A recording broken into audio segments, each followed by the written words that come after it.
Behind pretty much every business transaction you can think of, there's this invisible gatekeeper hard at work. We're talking about IT application input controls. They are, without a doubt, the critical first line of defense that protects a company's data. So let's dive into how they actually work. Now that might sound a little dramatic, right? But believe me, it is a very real risk. A misplaced decimal point, one extra zero, a payment approved to a vendor that doesn't even exist. These aren't just tiny mistakes. When things go wrong at the very beginning, at data entry, it can spiral into corrupted data, messed up financial reports, and even open the door to fraud. That's why getting the input right from the very first keystroke is absolutely non-negotiable. All right, so here's our game plan. We're going to start by understanding exactly why these controls are that crucial first line of defense. Then we'll get into the 4 pillars of data integrity, take a peek inside the digital toolkit these controls use, and see how auditors really put these systems to the test. And finally, we'll look ahead to what's next, the future of automated assurance. Okay, let's kick things off with Section 1, the first line of defense. This is all about shielding your data from a threat that's constant and honestly, often hidden. So here's the fundamental problem, what some people call the assurance gap. If bad data gets into a system, it just creates chaos down the line. Think about it. It is so much more expensive and difficult to find and fix an error once it's already been processed and mixed in with everything else. So the smartest strategy? Prevent that bad data from ever getting in the door in the first place. And this is exactly where input controls save the day. The best way to think of them is as digital gatekeepers that are programmed right into the software itself. Their one and only job is to check every single piece of data before it gets recorded. So this isn't about finding mistakes later, it's about stopping them cold at the front door. Okay, so how do these gatekeepers actually do their jobs? Well, that brings us to our second section, the 4 pillars of integrity. If the controls are the what, these pillars are the why. They're the core mission, the reason these gatekeepers exist. You see, every really good input control system is built to satisfy these 4 fundamental objectives. You can almost think of them as the constitution for data integrity. Let's break down each one. All right, first on the list, authorization. This isn't just about the data itself, but who is allowed to put it in and approve it. The system has to make sure every transaction gets the green light from the right person based on the company's own rules. This is what stops, say, an intern from accidentally approving a multi-million-dollar purchase. Super important, right? Next up, we have completeness. This pillar is all about making sure that every single valid transaction that was supposed to be entered was entered. No more, no less. This guards against data that just vanishes in transit, or gets accidentally duplicated, or even secretly changed along the way. Third, and this one's a big one, is accuracy. This is all about precision. It means the data you punch into the system has to be a perfect mirror of the original source information, the right dollar amounts, the right dates, the right codes. No typos, no rounding errors, just the facts. And our final pillar is validity. This is the one that asks the big question. Is this transaction even real? Does it actually represent a real business event?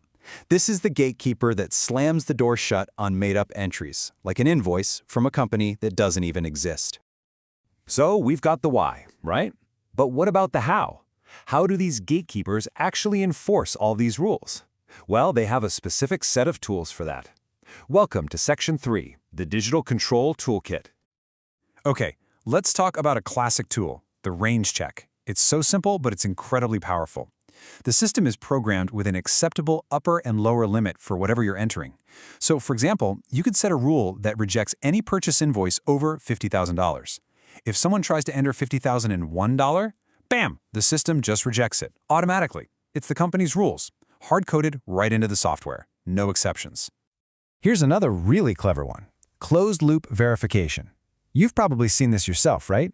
You type in a customer ID number and boom, their name and address pop up on the screen. That's it. That little feedback loop instantly helps you confirm you've got the right person, which helps prevent you from, say, sending a huge invoice to the wrong client. So this table kind of breaks it down, showing how each tool is a specialist for one of our pillars. Let's imagine you're filling out a form for a new vendor. A field check would make sure you only put numbers in the phone number field. That's for accuracy. A completeness check won't let you hit submit until you've filled out the tax ID number. That's for completeness. And a validity check will confirm that the vendor ID you're creating doesn't already exist in your main list. That's for validity. You can see how all these little technical tools work together to uphold those big principles. All right, so we've got these digital gatekeepers using all these cool tools, but how do we know they're actually working? How can we be sure? Well, welcome to Section 4, where we look at how auditors test the gates. Think of it as the ultimate stress test for the system.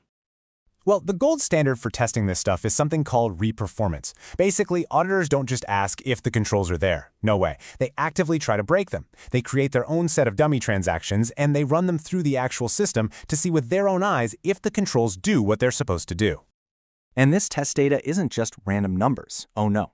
It is surgically designed to test three very specific things. First, they use valid inputs to make sure the system correctly accepts the good stuff. Second, and this is the really clever part, they use boundary inputs, testing the numbers at the absolute edge of a rule to see if the system knows exactly where the line is. And third, they use invalid inputs to make double sure the system correctly rejects the bad stuff.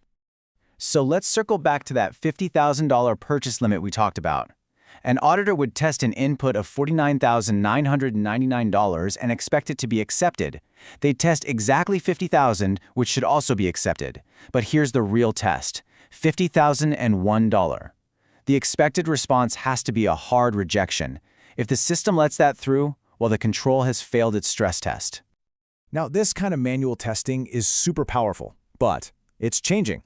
And that leads us right into our final section, all about the future of this field: automated assurance, and the evolution of defense itself. See, the old way of doing things was for auditors to show up, maybe twice a year, and look at a tiny little sample of transactions. But that manual approach is slow, and it has what we call sampling risk, the very real chance that you just missed the one transaction where the control actually failed. But the future?